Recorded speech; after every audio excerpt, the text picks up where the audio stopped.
Daddy. Ed, she's up. What is it, Sheridan? I can't sleep. Ed, she's up again. Again? Yeah. Okay, Sheridan. Let's get back to bed.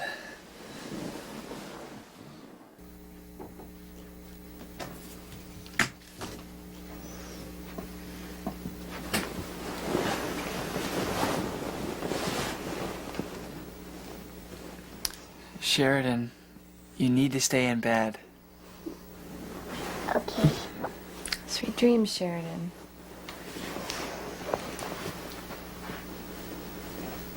Good night, Mom. Good night, Dad. Good night, sweetie.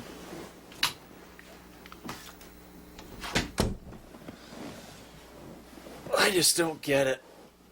She wakes us up every night without fail. That in addition to being a stinker all day long. Maybe something's wrong. Nah. I'm sure it's just something she'll grow out of. Sweet dreams, Ed. Yeah, right.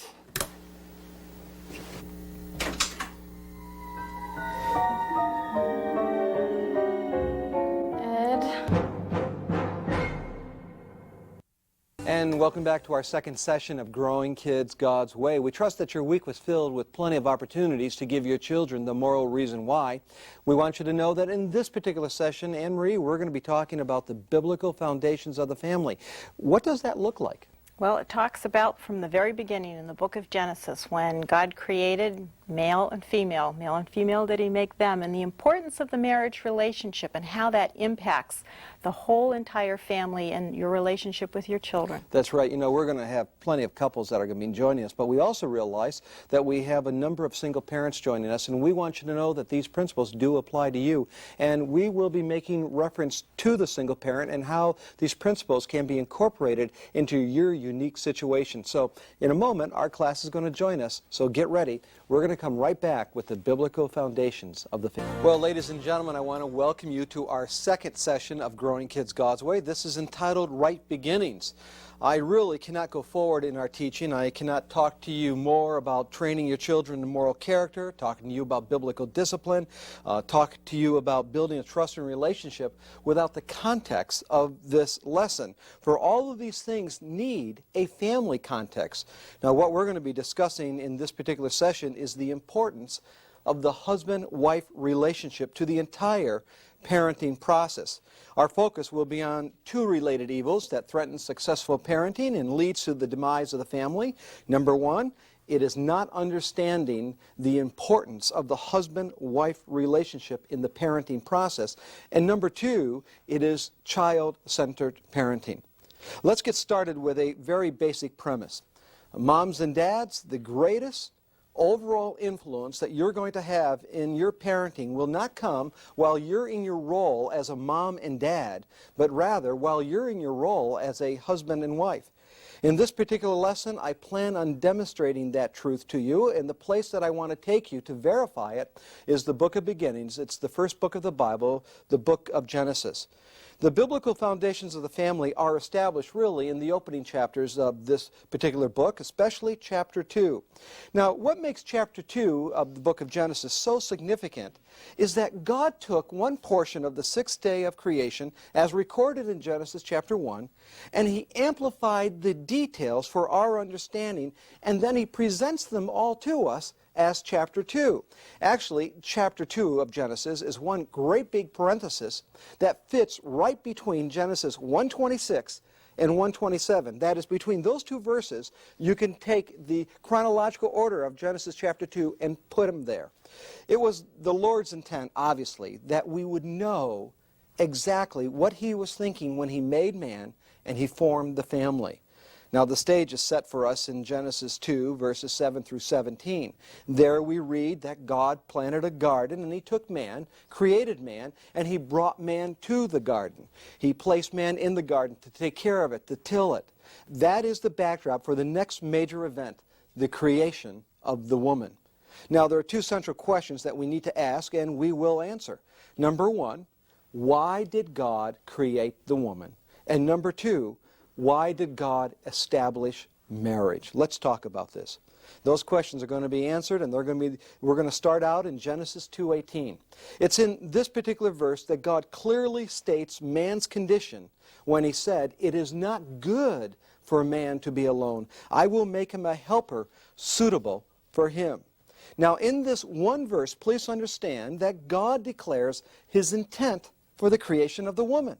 Man was alone, he said, and that was not good. Let me just talk to you about the word alone so you could understand the deeper meaning of what's being communicated. Obviously, Adam wasn't alone at that point of creation. I mean, he was surrounded with creation. All the animals were already created, and he had a relationship with God. So in the context of this word alone, we have to understand it that he was alone emotionally, he was alone companion-wise, he was alone spiritually, he was alone physically, he was alone socially, with one like himself. That's the key. That's what alone means. Not good to be alone refers to the absence of another like Adam with a view towards completing the total person. Actually, what really God is talking about is the concept of intimacy here. Now, the word helper is also an interesting word. The word helper does not mean a hired hand like we hire some schoolboys to help us do some menial task and we pay them a minimum wage and then send them on their way. But rather, the word helper is a very beautiful word. It means completer. It means complement. So when God said, "It is not good for man to be alone, I will make him a helper suitable," in fact, what he was declaring is that he is going to bring to man the one that would complete him. He was going to bring to man his complement, the woman. But then he does something very interesting. I would think that if God's going to make this declaration, why not then just go to the creation of the woman?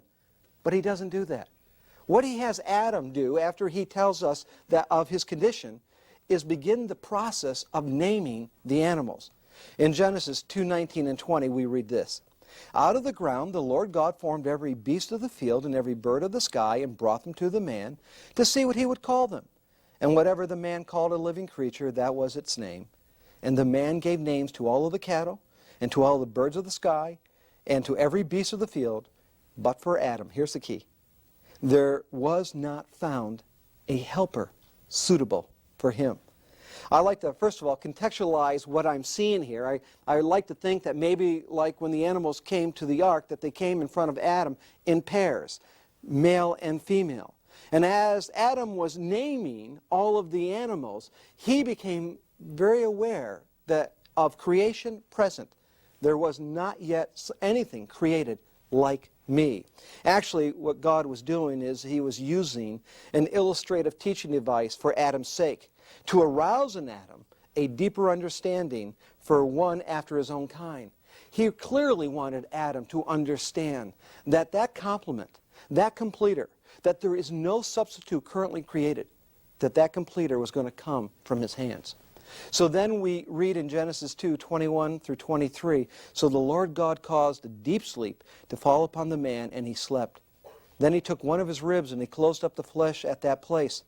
And the Lord God fashioned into a woman the rib which he had taken from the man, and brought her to the man. And Adam said, 'This is now bone of my bones and flesh of my flesh. She shall be called woman, because she was taken out of man.'" Let me summarize what we have up to this point. Please note that God did not create, nor did he recreate a second being, but rather he took from Adam's side a portion of his being, and he fashioned that portion into a woman. So that the crown of creation was the holy union of the man and woman. The act that in bringing that woman to man was more than just the creation of another species, ladies and gentlemen. It was an establishment of a social relationship called marriage. This is important that you understand, that the interpersonal social dynamics of the marriage relationship is so different than that of the parent-child relationship. They're not the same. The marriage relationship was affirmed by God in Genesis 2:22. Please notice that. The very fact that God didn't create the woman someplace in the garden, then give her a little pat, and then said, okay, come on, get out there, and send her off into the garden where maybe there would be a chance meeting of Adam and Eve. Rather, he took Eve and he brought Eve to the man. That is rather significant. We know the significance of the marriage relationship was declared by Moses in Genesis 2:24, when Moses said this, "For this reason a man shall leave his father and mother and shall cleave unto his wife." We know the marriage relationship was confirmed by Jesus in Matthew 19:4-6 and Mark 10:7-8, when Jesus revisited the creation story. The Apostle Paul also followed up on this. In Ephesians chapter 5, he brings this truth to bear as he goes back and revisits the creation story. So marriage has an incredibly high priority. Even Adam recognized this. Adam recognized that Eve was so different than creation. In fact, it was a revelation. You know, when we read this one portion of the text, when Adam said, "This is now bone of my bones, flesh of my flesh, she shall be called woman," you have to wonder, how romantic is that? I mean, this is the first introduction. This is man looking at probably the most beautiful woman in the world. Well, literally it was, and probably figuratively, this was the most beautiful woman in the world. And so what comes out of his mouth? "Oh, you're my bone of my bones, you're my flesh of my flesh." How romantic. Some men, may I suggest that maybe tomorrow morning when your wife turns over and you look at her pleasant face, you say, "Oh, you are my bone of my bones, flesh of my flesh." That is something very beautiful. Do you think not? You know, when Neil Armstrong stepped out of that ship and put his foot on the moon, that famous statement that he broadcast around the world was, "One small step for man, one giant leap for mankind." He had a couple of months to prepare for that statement. But I want you to think about Adam. He did not have time because the woman was brought to him. And what were the first words that come out of his mouth? He says to her, "You are the bone of my bones. You are the flesh of my flesh." How romantic, if you truly understand it. In the truest sense, it's some of the most beautiful poetic language in all of Scripture, because in that moment, what Adam was doing was communicating revelation, a new awareness. He was acknowledging the very fact that you have my flesh. That's what he was saying. He realized you're unlike anything in creation. You have my bones. We are one. It was a beautiful moment. It was poetry because he realized what God had done in the moment. And just as we are to realize every day. In 5 verses, you have an explanation as to why God created the woman and established marriage. Why did God create the woman? Very simply. Because man was alone and needed someone to complete him.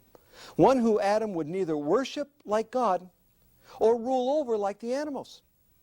And why did God establish marriage? Because through marriage, partners may serve one another and through their lives serve others. See, through the doorway of marriage, families would be created, and God, through the family of Israel first and then the church second, would show forth his praises and his glory. It was the family, starting with marriage, that God would then begin to communicate to all the nations of the world who he was. That's why the family is so important, and that's why understanding the foundations of the family are so important. Thus, the crowning achievement in creation was the holy union of the man and the woman. It was then that God declared, listen to this, this is great. It was then that God declared that all creation was very good. Genesis 1:31. And then he rested from his work. Now that's significant. That's significant because we go back to Genesis 2:18. God said, "It's not good for man to be alone." Then he declared, "I will make him a helper suitable." Then we get done with creation, and God says, you know, everything is exactly the way it's supposed to be. Nothing is lacking. Nothing is missing. Significant statement, because you'll have to notice that there are no children included in the garden. You see, actually, the woman completes the man, and the man completes the woman, and that was true right from the beginning. You realize you are a complete family when you join together as a husband and wife? You are completed at that point. Children do not make you a family. Your children expand the family. When you come together as a husband and wife, you are already a completed family. And the glory of our children, the blessing of our children, is that they just expand the expression of our love. But that is rather important. You see, if children were necessary in order to complete the man, then they would have been there. Whether it be 2.3 or 10 children, they would have been in the original creation process. But children were not necessary to complete. For God to step back from creation after every day saying it is good, and then on the final day stepping back and saying it is very good. That is his final declaration. This is exactly what I wanted. This is now complete. Now, Anne-Marie and I believe that 4 basic principles can be drawn from the 5 verses of Genesis 2:18 to 2:22 that governs family relationships, that really lays down the foundation of growing kids God's way. Let's look at these principles. Principle number 1. By God's design, the husband-wife relationship is the first social relationship established in Scripture. Social is the key word there. We know that man acts and he reacts and he interacts with other human beings. And we also know that the principles of social interaction are divinely orchestrated. Do you realize that God could have started all of creation with 2 sisters if he wanted? Or he could have started all of creation with 2 brothers, or a mother-daughter combination. But in his infinite wisdom, God chose to start all of humanity with a husband-wife relationship and work from there. Whenever you have something first, just keep this in mind, whenever you have something first in Genesis, it carries extra weight because you're getting God's original intent. And so what we have here is the first social relationship established in Scripture.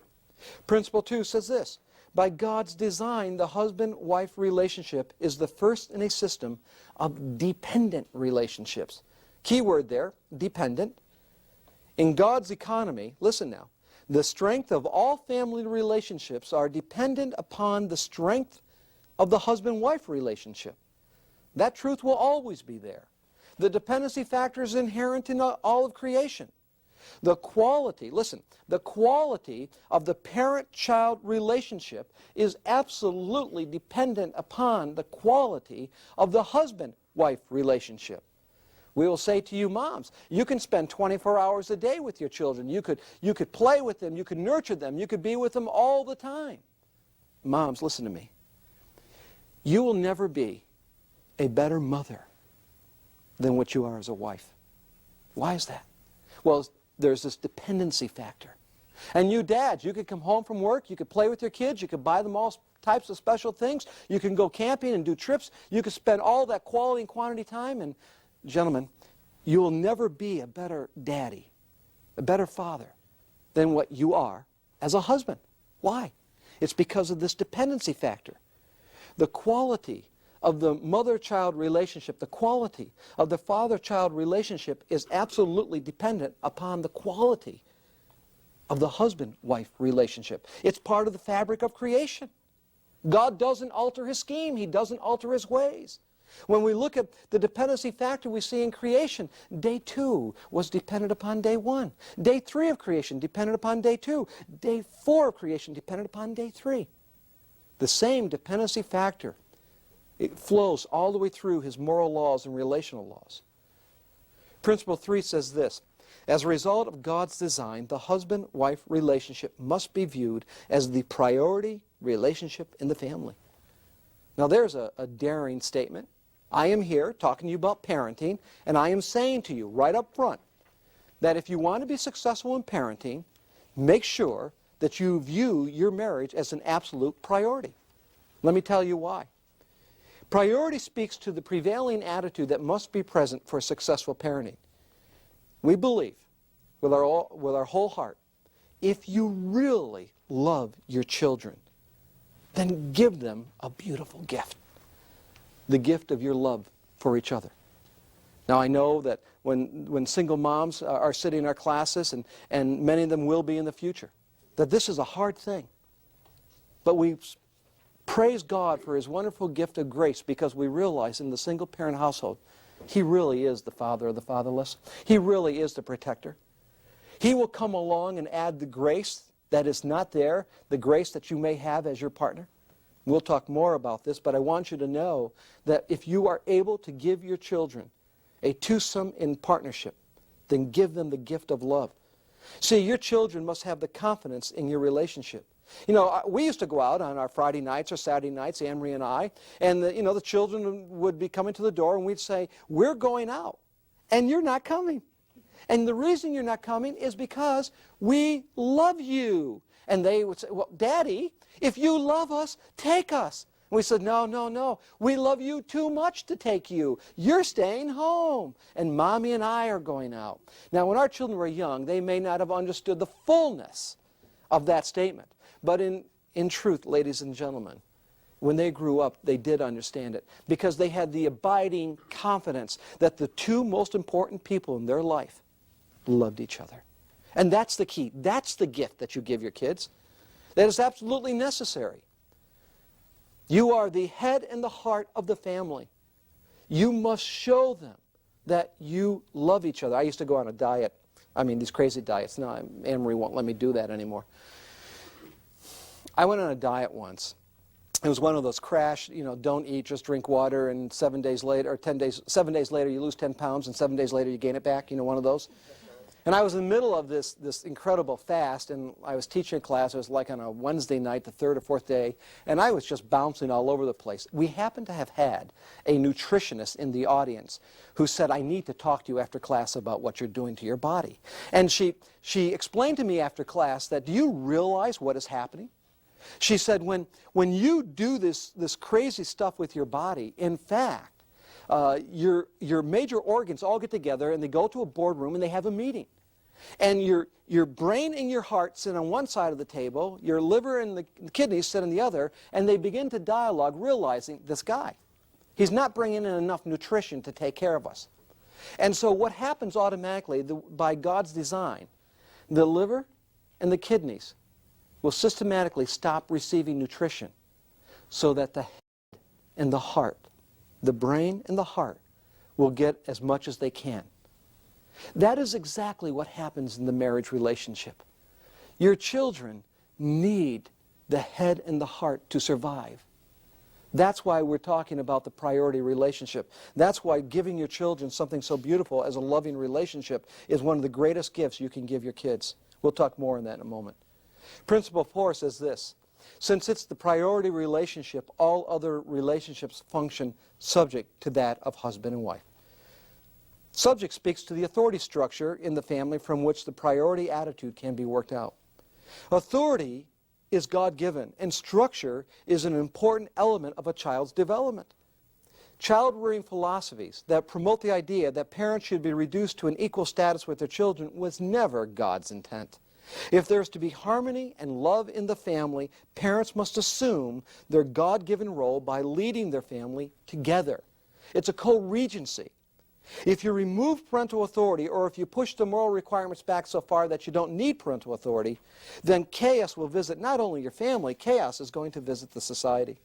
What we must do is we must maintain the right relationship and the right view of the husband-wife relationship. Let's go on to child-centered parenting. What we have up to this point is the biblical record supporting the priority of the husband-wife relationship. But today, things are different. We live in a society that is absolutely consumed with child-centeredness. Children are no longer welcome members of the family. They have become the center of the family. This condition is simply not healthy. Let me give you 2 reasons why it's not healthy. Number 1, child-centered parenting too often produces a meism attitude and life perspective in the child. Simply put, other people will not matter. Friends will not matter. Siblings will not matter. Child-centered parenting weakens family identity. In contrast, healthy families produce children with a weism attitude because from the beginning they were welcome members of the family, not the center of the family. This is all they know. The only thing they know is the giving and the taking together as a unit. The family should be likened as a team. Your family should be a team where everyone is playing for the good of the team, not for the good of the individual.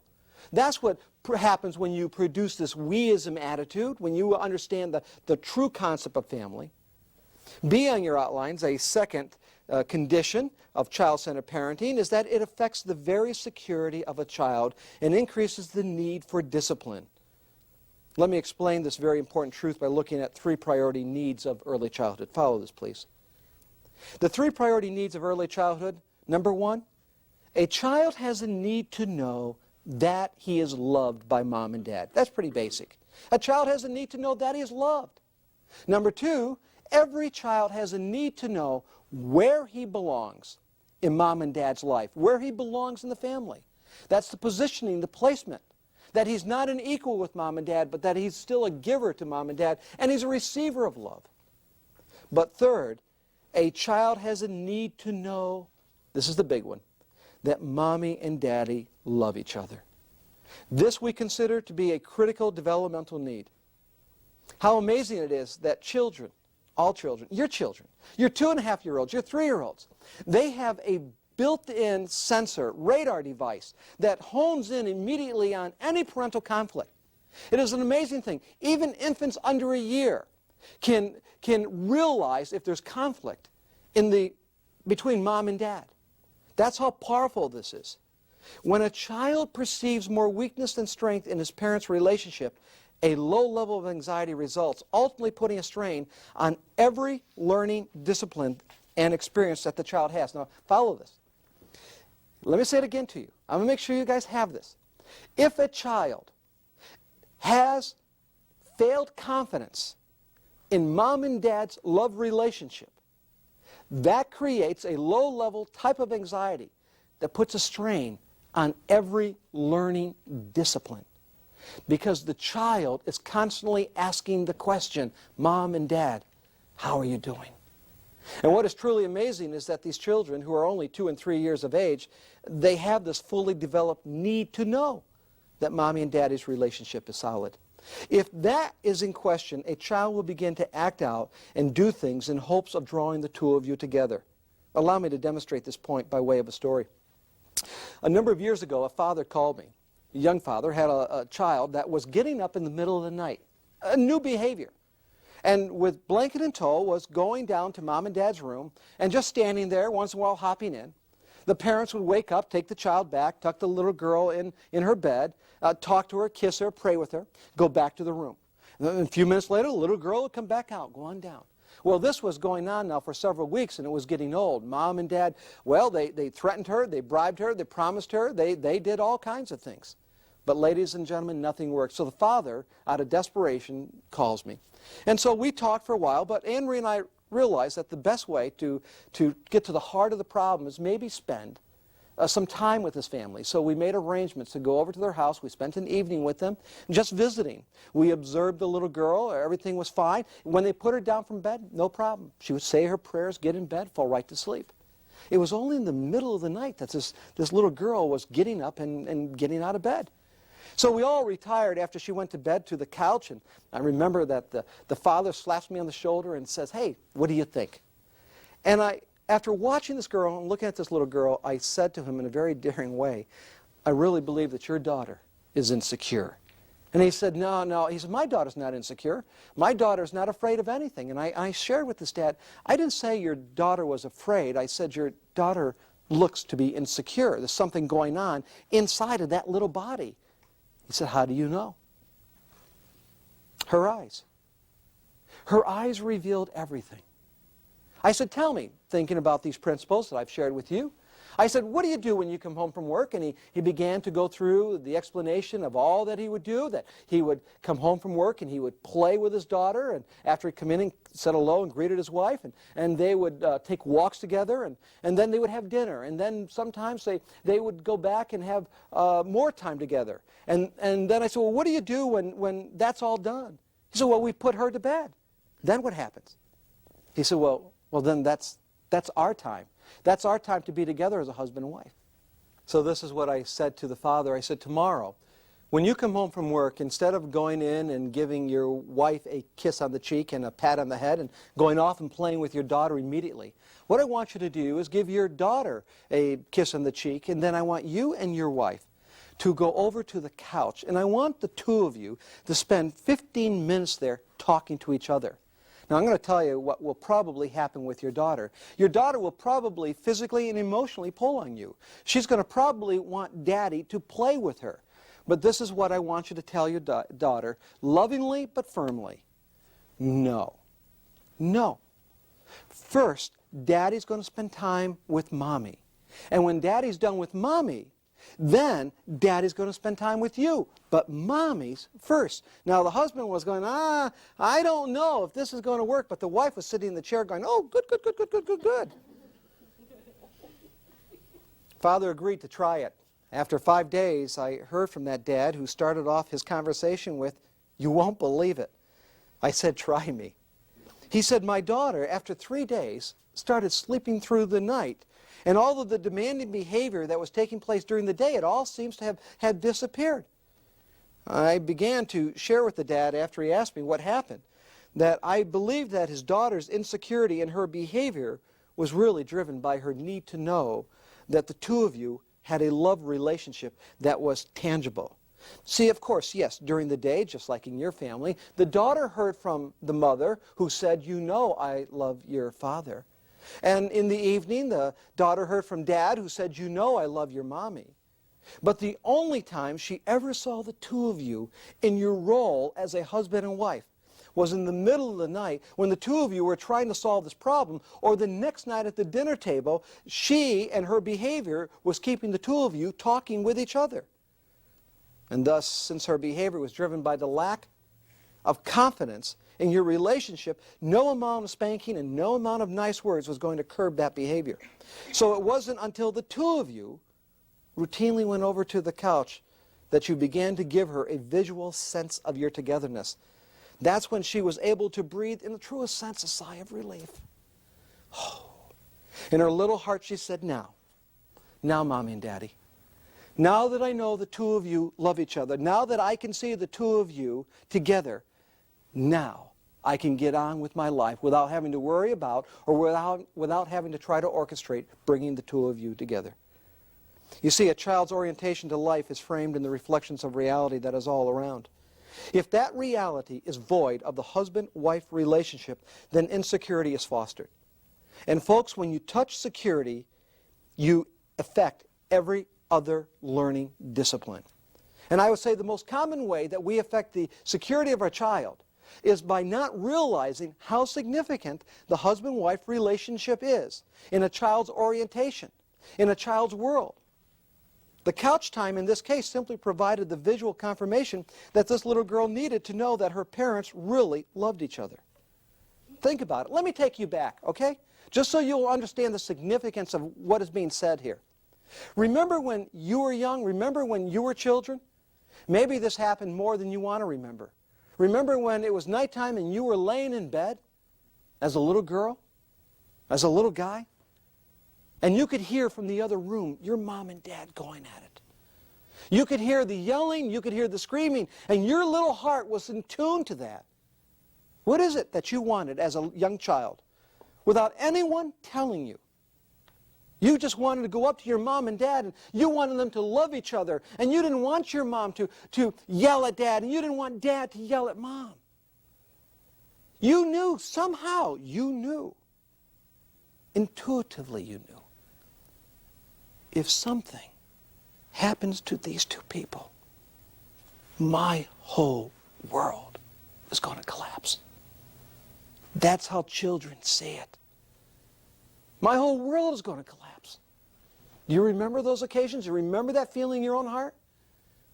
Don't do that to your children. And you could say, well, we have a great marriage.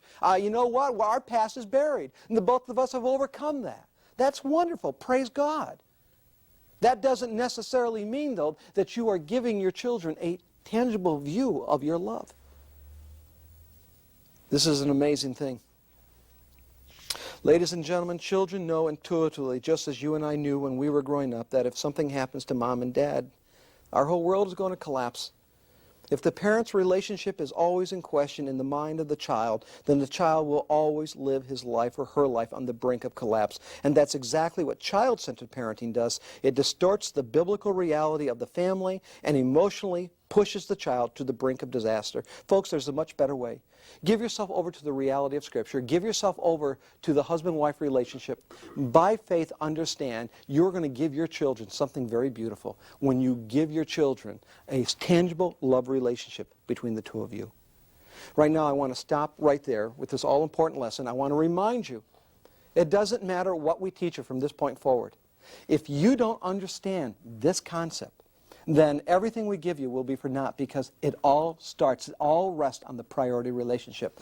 Right now, honey, I'm going to have you get ready to come up. We're going to do our wrap-up session, and then we're going to take your questions. Well, Anne-Marie, it's always great to come to a wrap-up session and have you by my side so we could expand some of these concepts. I know that there was quite a bit of information here for the couples, but there was always also some challenging information for the single parent. Let's talk to the single parent right now. Let's talk to our class. Well, and it can be very overwhelming for the single parent to sit and to hear how important the husband and wife relationship is and think, but I don't have a husband, so now what's going to happen to my children? Does this mean that they're going to have less of an opportunity to grow up in a healthy environment and all of that? And so I guess I really want to just encourage the single parents that are joining us with the years of testimonies that we have had in this ministry. And it goes all the way really back to one of our very first classes. We had a single mom that sat through this lesson and just was in tears. Yeah, we did this at a conference, right? Right, The conference right. And she shared with us the next day. She said, I went back to my cabin and I cried all night long because I realized how child-centered I was. My son's 10 years old, and I've spent the last 10 years just making him the absolute center of my life. His father walked out when he was just an infant, and I thought this was the best thing I could do for my son. But I realized the problems that we're having, I mean, the relationship that he and I have is almost non-existent. And she said, and she was relating this to us later, she said, I went home and I apologized to my son, told him that I was sorry for making him the center of the universe and that he was going to be a part of the team, and began to have couch time with the Lord, just like you suggested. And it was amazing. Within several days, I was visiting his school, and the teacher said, what has happened to your son? All of a sudden, there's been a change in his behavior and his demeanor. And I thought back on the lesson and the fact that I was having couch time and helped him to realize he was a welcome member to this family. And it was just amazing. And we felt really bad. You're you know, initially that she had gone back and was crying, and she says, oh no, please, don't feel bad about it. Yeah. I needed to hear that. And the difference was not that this mom never had devotions before, but she decided she needed to have her time with God in front of the child. In fact, let's transition from there to couch time, and let's make sure that you understand this concept. It's so critical. The issue isn't so much couch time, I mean literally the couch and being there. It is your children need to see you in an isolated moment when you are together as a husband and wife. Now, we are continually getting questions, well, my wife and I work together, and our children see us work together. Is that okay? And the answer is no. That is not okay, because the context of the day for you two is work. What your child needs to see you is out of that context and into that husband-wife relationship, and that's why it's so critical. It is, and I think, you know, in the illustration that you used, well, the story that we all lived through with that first couple that we had shared with the concept of couch time, part of the reason that the wife was so excited about the assignment is because we know what the reality is. In the evening after the kids go to bed, we still maybe have some laundry to fold. And if there's anything on the couch, it's usually our husband's asleep. And so we don't actually get to have real quality time together. So it is going to be, as you'll see later as you get your notes for this week, that your homework assignment is going to be to have couch time. And that's not just for this week. It's from today forward. And it isn't a punishment.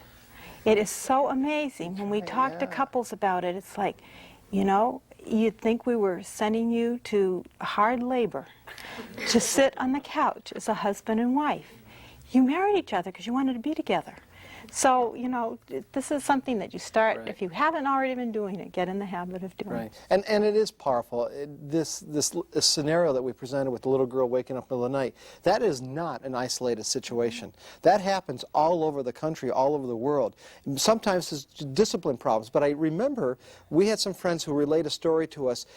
One of our leaders was going through this particular lesson. They got to the point where we're at right now, and the leader said to the small group that was in his home, this week, starting tomorrow, I want you to go home and I want you to practice couch time. And they all agreed to do it, but one gentleman sort of was off in the corner and he had a smile, and so the leader challenged him and said, what are you thinking? He says, well, I haven't shared this with any of the group, but my daughter happens, who is only 2.5 or 3 years of age, she has a sleep disorder. And my daughter has been to some of the best psychologists and sleep institutes to resolve this problem, and no one has fixed it. Now, what you're telling me, in fact, the last thing she was in a special massage technique that you get child massage before sleep and see if that would, they did everything. And he said, now let me see if I understand this. You're telling me that my daughter, who gets up in the middle of the night, that she won't do it anymore if my wife and I go over and just sit on the couch for 15 minutes every day? He said, if that happens, he said, I will eat my shirt. And he said, but I don't think so. And so the leader humored him. He said, humor us, please. Would you just try it? And so they all went home, and they all were coming back. And before the class started, the next lesson, they said, let's talk about how do things go. And they went around the room and talked about the experience of couch time. Now, what did your children do, and how did they respond? And they finally got around to this guy. And they said, well, how did things go? And he began to unbutton his shirt. It was the most incredible things, and he realized it. Now, what was missing in the life of this child was something so simple. The confidence of seeing mom and dad's tangible love relationship. That was it. And it shows up different ways. In this case, for many children, it shows up with middle of the night sleep. But you know what? They will do almost anything. If your marriage relationship, your love between each other is in question, your kids will do just about anything to draw the two of you together. They'll take an innumerable amount of spankings, as long as the two of you are there trying to figure out what's wrong with this kid. Because seeing the two of you together is the security that they're looking for. And in their little hearts, they're thinking, if I have to do this to hold you together, it's worth doing. That's how strong. Now, again, you may say, we don't fight, we don't argue. Your kids still need to know that you two have a tangible love relationship. Anything more? No. Okay. They probably have some. Let's take some questions. Let's take some questions. Who would like? Okay, let's go to Eleanor. Gary, Clay travels. He travels usually Monday through Friday, almost three times a month. So he's gone much of the week, and I'm wondering how we're going to fit couch time into our lives. You know, Eleanor, your question would be very similar to what about those moms who are in San Diego, San Francisco, or out in Virginia, whose husbands may go out for a week or two, or maybe 6 months out to sea in the Navy, or other men who are traveling. What we recommend that you do when you have these unique situations is literally take Dad's picture and put Dad's picture on the coffee table. You go to the couch anyway. You have that set time. And you let the kids know that I'm having couch time with Daddy even though he's not here, but I'm just going to write him just a little short note about how much I love him. I'm going to ask you kids, since this is our couch time with Daddy, if you want to write your note, this will be your couch time also. And what we'll do is when you finish, I'm going to mail this out tomorrow. Or maybe you'll accumulate them and I'm going to mail it in a couple of days, whatever it may be. That's how you have couch time when Clay would be away. It's very practical, and moms write us back and tell us this thing has just worked wonderfully with their children. Anything more on that, hon? Well, sometimes if it's not always convenient, but if you can make a phone call, you know, it's a set pre-timed phone call that you're going to make to your wife if you're away, and say, no, this is our uninterrupted time. So it's Couch because time, sometimes long distance. some men, just their hours, they come home every night, but oftentimes it's after the children are in bed. So just having a time that they can call in while the children are still awake, that this is us and their couch time. Okay, let's go to another question. Oh, wait a minute. Before we go to another question, when Clay does come home, Eleanor, make sure you have really good quality couch time on Saturday. Catch up for it, okay? Now let's go to another question. Who's next? Okay, Sean. Okay. Gary, I have a question. It's about organizing your time immediately when you come home as a father. And sometimes I find that when I'm coming home, I come into the home, and Kathy indicates to me or tells me that there's some training issues, possibly some discipline issues that I need to take care of when I come home. And also I have the competing interest that I know it's critically important to spend that time with her alone, and at the same time letting the children know that we're having that time together. And I just wanted to get your insight, Anne-Marie, on how to organize our time as a father, coming home with sometimes dual interests and responsibilities. You know, Sean, it's a judgment call. There will be days when Kathy will say, oh, they're your kids too, get in this house, right? And then there are going to be days when it's, you know, Sean, we've been working with Kelly, and this problem popped up. You're going to have to talk to her. Now, as to when you're going to talk to her, sometimes it's like, let's just sit down, have a cup of coffee, and chat. And sometimes it's going to be immediate. What you have to consider, especially in your family, because we're going from 12, almost 13, down to the little guy, just a little over a year. The way you deal with your children, it's all going to be different. Kelly, the oldest now, who's rapidly approaching the teen years, Kelly needs more quality time with Dad. He just can't come into the house and say, you know, your mother said you got in trouble today and I need to deal with it. You may be able to do that with the little ones, but when you've got to consider the age of your child. And so when you talk about organizing your time when Dad comes home, I think one thing, we sort of like had to develop it in our own house, and it's a preference, it's not thus saith the Lord, it's just that what we learned, is we sort of like had a 5-minute break time when Dad comes home, that it's just hi, hello, don't ask me any questions, and let's just kind of like let Dad settle in. Sometimes, Sean, it was nothing more than just changing our clothes and we were ready to go, whatever the issues were. But you're going to have to organize your time. You're going to have to consider the ages of your children. You're going to have to consider the needs of your children. Lord knows you're going to need to consider the needs of your wife on that day. What else on organizing time?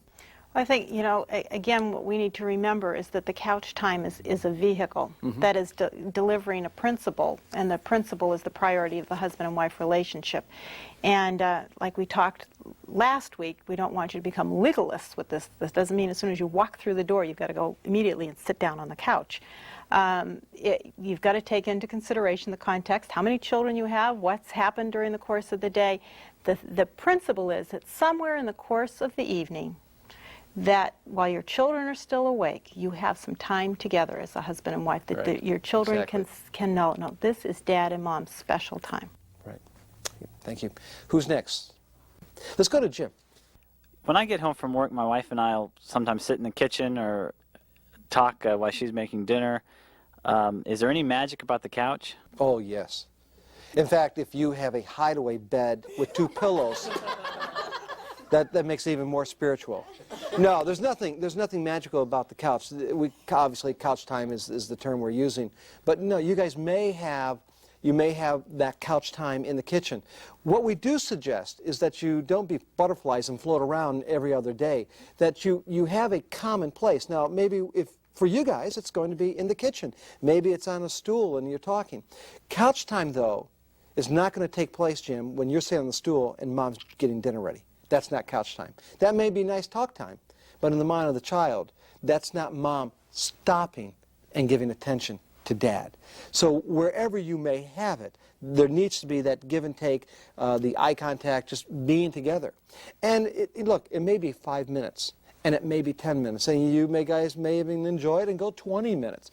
The point is, you want to find some type of consistency throughout the week, and that consistency is going to include the place. And for any of you who wonder, can we go outside and do it? Yes, you can go outside. You can go outside and do it on the back patio if you want. Okay, let me close it down with this one last challenge to you dads. Look, if you really love your children, men, then don't be afraid to sometimes, you need to take your wife out of her role as a mother and put her back into her role as a wife. You're not doing this to demonstrate your authority or your power. You are doing this because you really love your children. Your children need to see that. God bless you. We'll see you in